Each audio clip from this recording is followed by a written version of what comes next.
Salut à tous, bienvenue dans cette deuxième partie du décryptage du magazine The Economist avec son numéro spécial The World In 2019.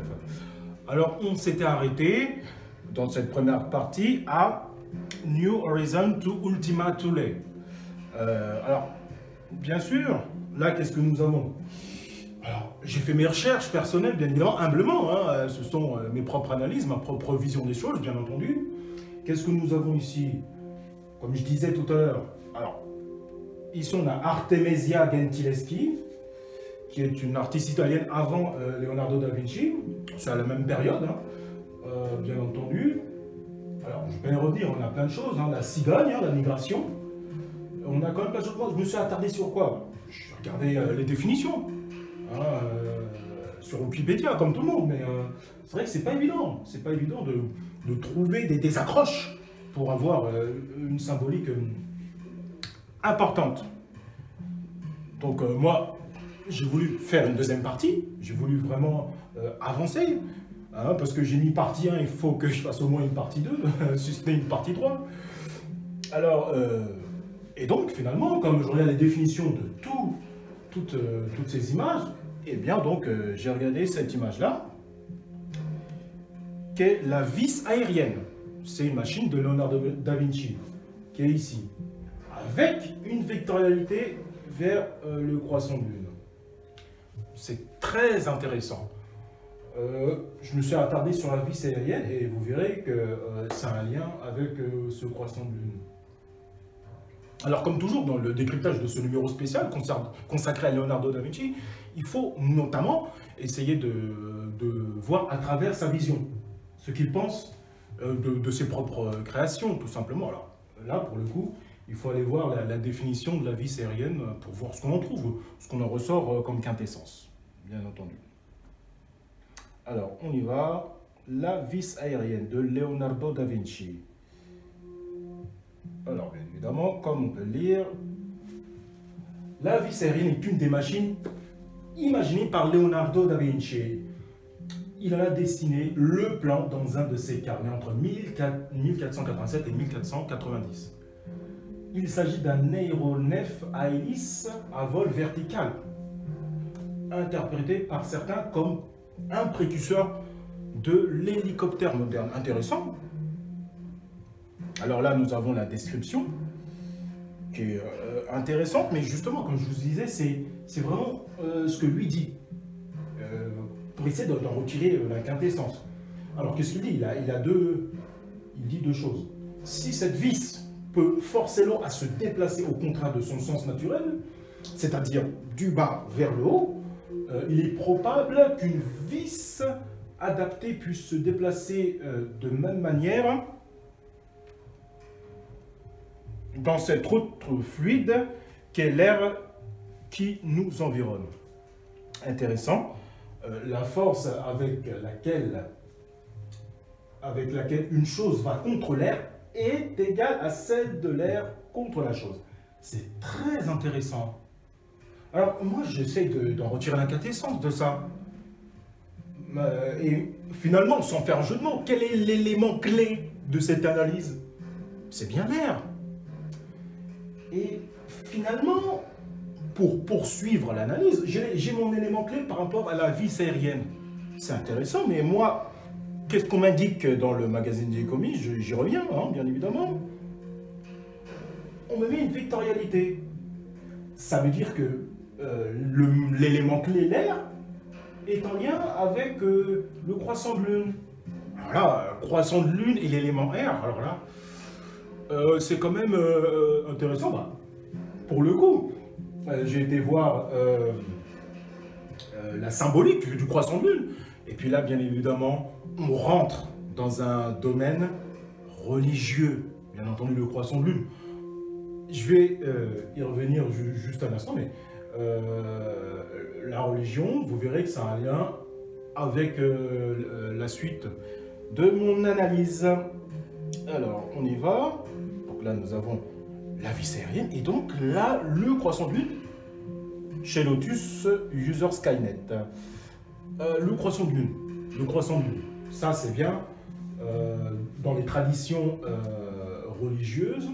Qu'est-ce que ça veut dire? Mais moi, je cherche le croissant de lune qui est en lien avec l'élément air.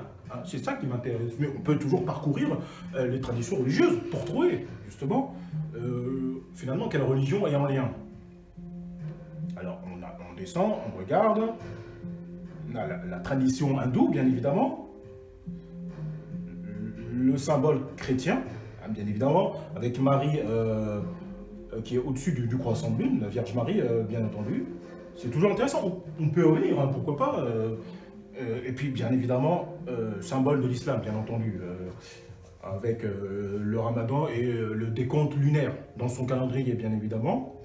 Mais toujours rien par rapport à l'air. Ça m'inquiète, sérieusement. Et puis là, qu'est-ce que nous avons? Le bouddhisme. Le stupa surmonté d'un croissant, symbole du bouddhisme. Et on voit bien que dans l'architecture, ça ressemble aussi à l'islam. C'est proche. Évidemment, on vit sur la même planète. Donc finalement, les spiritualités sont proches. Et vous voyez bien que ce soit Bouddha, Jésus-Christ ou Mohammed, les trois prophètes sont très proches au niveau de leur naissance. Rien n'est dû au hasard, bien entendu, et bien évidemment. Alors, on va grossir un peu l'image, voilà. Alors, bon, je ne vais pas lire tout ce qui est écrit, mais quand même, on va essayer de comprendre. Là, je vois l'air, je suis très content. Voilà. C'est-à-dire que j'avance dans mon raisonnement qui est normal, quoi. Je veux dire, qui est humble, et donc on essaie d'avancer tranquillement. Originellement construit pour abriter les reliques du Bouddha ou de ses disciples, le stupa renferme également un symbole universel. Évidemment, comme toutes les religions. Le stupa est en effet souvent représenté par une image composée de 4 figures géométriques associées aux 4 éléments empilés les uns sur les autres en fonction de leur degré de densité. Carré, terre, cercle eau, triangle feu et croissant air. Ah, j'avais un petit peu le sourire là. Hein? C'est vraiment pas évident, sincèrement. L'élément air, symbolisé par le croissant, et là on y est par rapport au magazine The Economist. Là on y est. On est en train de décrypter tranquillement, sereinement. Se présente comme un réceptacle destiné à recevoir un dépôt sacré. Intéressant. Cet aspect est encore renforcé lorsque le croissant prend une forme horizontale. Ça nous fait penser à Marie et de la chrétienté et de demi-lune, qui l'assimile à une coupe. Très intéressant. Ensuite, on a la suite qui est très intéressante aussi. Alors là, je suis quand même stupéfait, pour ne pas faire de jeu de mots, bien évidemment. Alors, c'est un symbole de construction qui sont construits, ce sont des monuments qui sont construits, des monuments et des lieux religieux, bien entendu. Donc, je reviens sur le magazine The Economist. Voilà. Donc là, on a l'élément air, et Leonardo da Vinci nous parle du bouddhisme, ici. Il nous parle du bouddhisme, du symbole du bouddhisme, de l'élément air. Parce que la machine est l'élément clé, c'est l'air, et ici, nous avons le croissant de lune, qui est l'élément, qui est le symbole de l'élément air dans la tradition du bouddhisme. Très intéressant. Alors, finalement, dans le stupa, qu'est-ce que c'est? Parce que j'ai envie de savoir. C'est ça qui m'intéresse. Qu'est-ce que c'est qu'un stupa? Le Chorten. Alors ça, c'est le nom tibétain des stupas. C'est une définition toujours intéressante à lire et à décortiquer. C'est dans l'ensemble de l'Asie et on appelle ça Dagoba au Sri Lanka. C'est d'origine indienne, les stupas, bien évidemment. Alors, on a quelques images de stupas. Voilà, on en a là.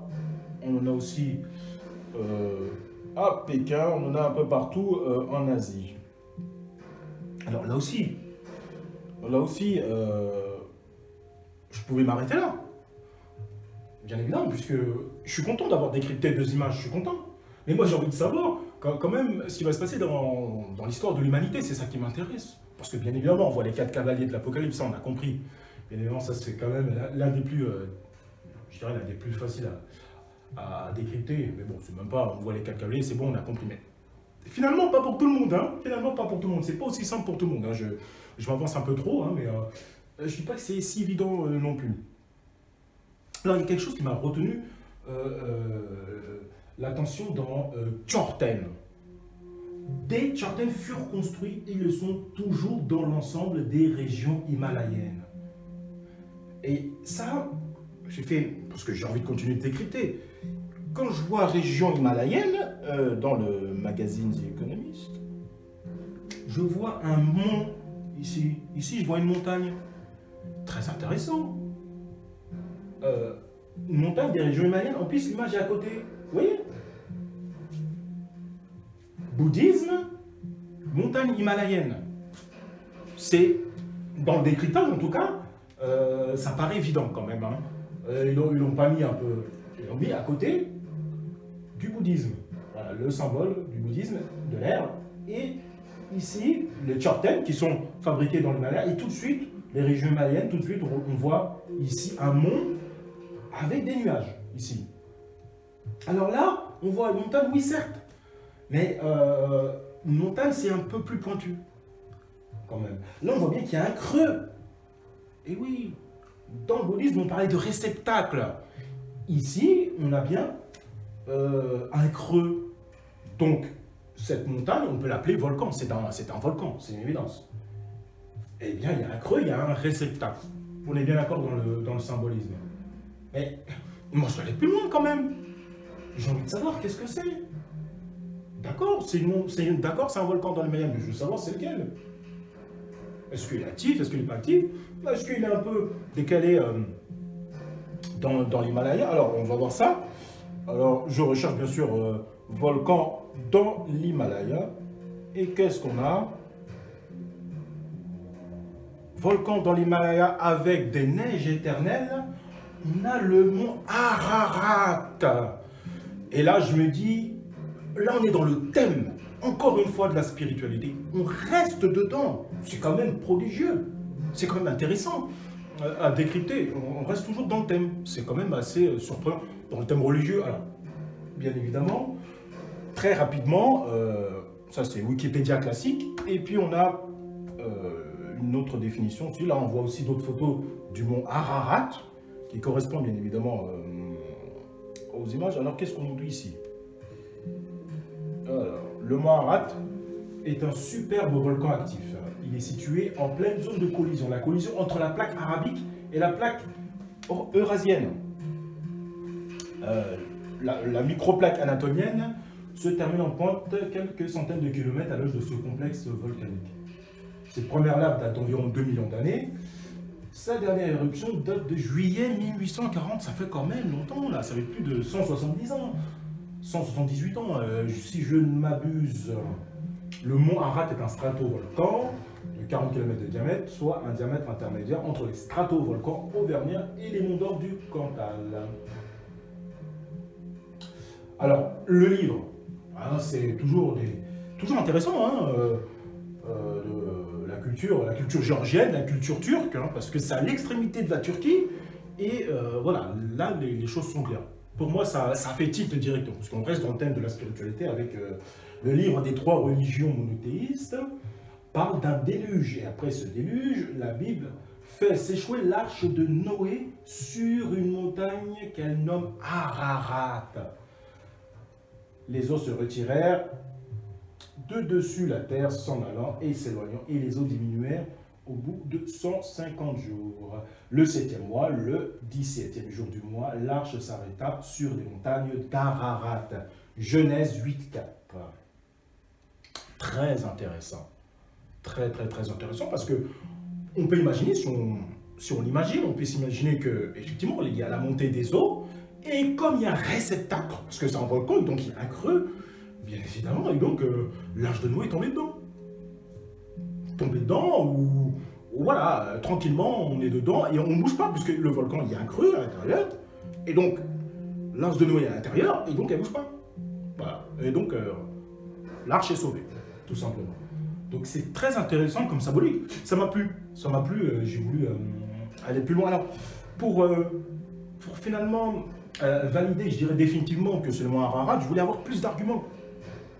Alors, sur la définition classique de Wikipédia, nous avons l'occupation humaine. Et qu'est-ce qu'il est écrit? Le mont Ararat est souvent caché par les nuages. Je termine. Et la légende dit qu'Alexandre le Grand, resté 15 jours à Ereboni par temps couvert, se serait exclamé au moment de repartir et en se tournant vers lui. Dommage, Ararat, tu n'auras pas vu Alexandre.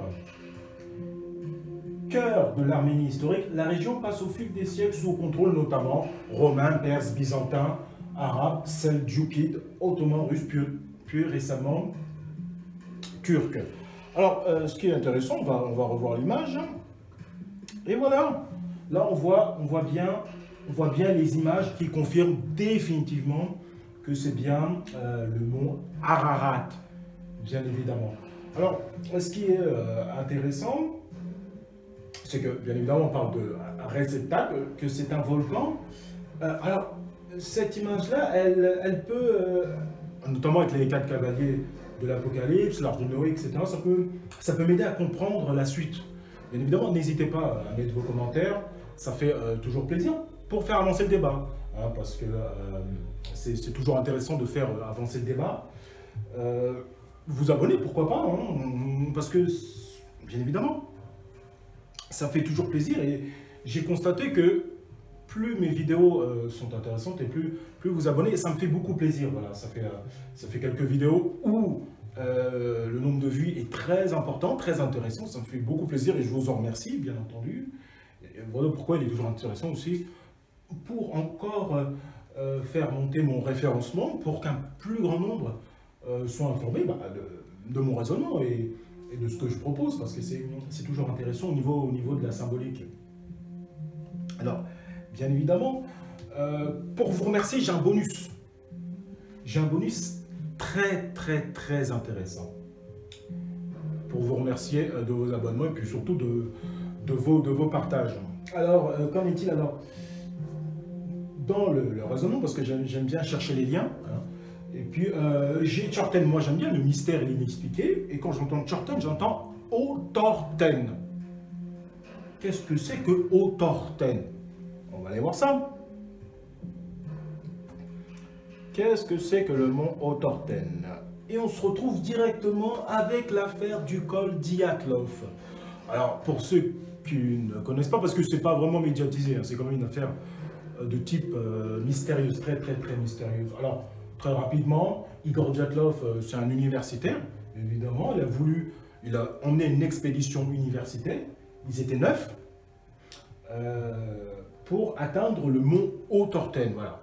Et les Mansi, c'est-à-dire les autochtones de la région, disaient que, voilà, c'est une zone à ne pas y aller, il y a le diable, etc. Donc, on ne sait pas ce que Dyatlov a voulu faire. Est-ce qu'il a été mis en place par le gouvernement, cette expédition? On ne sait pas. Donc, l'affaire est classée non élucidée. Alors, bien évidemment, on peut faire aussi une vidéo dessus, c'est toujours intéressant. Et puis surtout, on a des morts. Et les morts, je ne vais pas les montrer parce que, dans cette vidéo, parce que bon, c'est quand même assez cruel, hein, quand même, comme mort. Donc, il y a une vraie férocité. Et on ne sait pas ce qu'ils voulaient atteindre. Hein. Très clairement, on ne sait pas ce qu'ils voulaient faire, quel était leur projet exactement. C'est très mystérieux, très secret. Surtout, on est toujours dans la même région. Là, c'est le nord de l'Oural, un peu plus au nord de l'Himalaya, mais on est toujours dans cette région. Et là, qu'est-ce qui m'a interpellé? C'est bien évidemment une force irrésistible, inconnue. Ça m'a beaucoup intéressé parce que directement, j'ai fait le lien. Comme je vous disais, j'aime bien l'histoire expliquée, j'ai fait le lien avec une autre affaire. Y a-t-il un lien ou pas? C'est pas les mêmes époques, mais là on parle d'une force irrésistible inconnue, d'un être qui est dans une autre dimension, une autre densité, une autre forme d'existence. Donc le temps, là pour le coup, c'est pas ce qui est important pour cet être-là, bien évidemment. Alors, une force irrésistible inconnue, qu'est-ce que je relis? Une autre affaire mystérieuse, celle-ci. celle-ci, où il y a quand même 239 morts présumés. C'est bien évidemment le vol du Malaysia Airlines. Alors, mais maintenant, on connaissait tous l'affaire, vous avez tous vu les documentaires. Moi, j'ai ma vision des choses, mon propre raisonnement. Alors ici, qu'est-ce qu'on a? On nous dit que la zone de recherche de l'avion est au niveau de l'Australie. Bah, on peut dire elle est très bien au nord, justement, au niveau de l'Himalaya, mais bon, on aurait vu l'avion sinon, parce qu'elle a passé les terres. On ne l'a pas vu ici non plus. Pourtant, c'est quand même un avion, avec plein de choses intéressantes à l'intérieur. Alors moi, je suis parti dans mon raisonnement par rapport aux Maldives, au niveau du témoignage des personnes qui ont vu, hein, au niveau temporel. Hein, l'avion allait en mode automatique. Ça veut dire que les personnes étaient inconscientes. Ça veut dire que l'avion, quand on voit le descriptif historique de l'avion, il y a un moment où elle a été en très très haute altitude. Et puis surtout, le raisonnement, je veux dire finalement, le parcours de cet avion, il est d'une intelligence remarquable. C'est une synchronicité incroyable pour ne pas interpeller nos perceptions. Il y a là donc une compréhension supérieure, finalement, que nous n'avons pas. Malheureusement, on peut dire toutes les théories que nous avons, il y en a plein, hein, bien évidemment. Chacun a ses interprétations, bien entendu. Mais finalement, quel est le lien entre ces deux événements mystérieux, d'où l'origine est inconnue? Bien évidemment, il y a cette force mystérieuse, inconnue, mais finalement, quel est le lien de ces deux choses-là, de ces deux événements? C'est la destinée de l'humanité. La destinée de l'humanité. Bien évidemment, on le sait pour le commandant de vol, Zahari Ahmad Shah, et Farik Abdulhamid, le copilote. Zahari Ahmad Shah, dans son agenda, après le 8 mars, il n'y avait plus rien. Donc il n'avait pas prévu de continuer son existence, c'est ce qu'on peut en déduire. Après, chacun libre d'avoir son analyse. Alors, on le sait, dans cet avion-là, il y avait énormément de lithium, énormément de batteries de lithium, énormément très très très inflammable. Et bien évidemment, si l'avion, on voit bien comme Andreas Lubitz notamment, même si je pense que cet avion a été torpillé avant qu'il descende, hein. On voit bien au niveau de la Germanwings, hein, l'avion qui est éparpillé un peu partout. Ce n'est pas un crash direct, même si là, pour le coup, on a des débris. Alors que celui-ci, si Zahari Ahmad Shah se serait crashé, eh bien, à Pékin, eh bien, la destinée de l'humanité aura changé. Tout comme Dyatlov et sa volonté d'aller au Mont Tortel, d'ouvrir une autre dimension ou je ne sais quoi d'autre. Et bien évidemment, on a bien vu que quelques années plus tard, on a eu la guerre froide. Peut-être est-ce lié, on ne sait pas, mais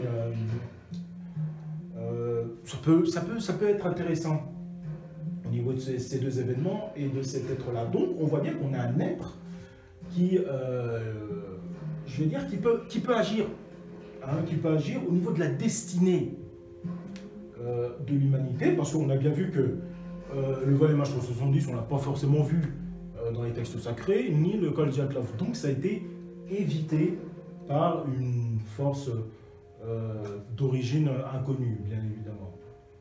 C'est ça qui est très intéressant, c'est toujours, encore une fois, dans la même région, dans la région himalayenne. Et puis, pour revenir avec le réceptacle, ce qui est intéressant aussi à savoir, au niveau de Jésus-Christ, la transmigration qu'on a dans l'Himalaya, la transmigration de Jésus-Christ, de Yeshua ben Joseph en Jésus-Christ. Bien évidemment, la transmigration, c'est l'âme de Yeshua ben Joseph qui part, et transmigration du Christ qui vient dans le corps initial de Yeshua ben Joseph, qui devient Christ, c'était en Himalaya que ça s'est passé. Bien évidemment, avec ce raisonnement du bouddhisme, de réceptacle, etc. Bien évidemment. Ça ne pouvait pas se passer ailleurs. On le sait que là-bas, il se passe des choses intéressantes. Alors, il y a encore un autre bonus. C'est un dernier raisonnement au niveau de cette planète. Et surtout de cette région, encore une fois, que je mets en lien, parce que tout est lié en réalité. Et on a le pôle magnétique, les pôles magnétiques. C'est très intéressant, les pôles magnétiques. On a le pôle magnétique nord et le pôle magnétique sud. Alors, ils sont en mouvement. Quand vous regardez sur Wikipédia, on a le pôle magnétique nord qui bouge, qui est en mouvement, mais toujours dans la même zone géographique. Et puis là, depuis quelques décennies, il tire un trait tout droit. Il est au nord de la Russie et il descend vers le bas. On est bien d'accord. Et puis là aussi, encore une fois, on pourra faire une vidéo, pourquoi pas dessus. Et puis, dans l'hémisphère sud, qu'est-ce que nous avons? Eh bien, il remonte. Le pôle magnétique sud remonte vers le nord. Donc les deux se rapprochent dans la même zone géographique. On a au nord de la Russie et au sud de la Nouvelle-Zélande. Donc on voit bien qu'ils se rapprochent les deux. Et c'est très intéressant. Alors on est loin au niveau scientifique de tout relier ensemble, mais c'est toujours intéressant à relier, bien entendu. Alors bien évidemment, je vous remercie d'avoir suivi cette vidéo. N'hésitez pas à mettre vos commentaires. Merci à vous vraiment de partager. Et surtout, je vous dis à la prochaine. J'espère qu'il y aura une troisième partie du décryptage. Je vous remercie et à la prochaine.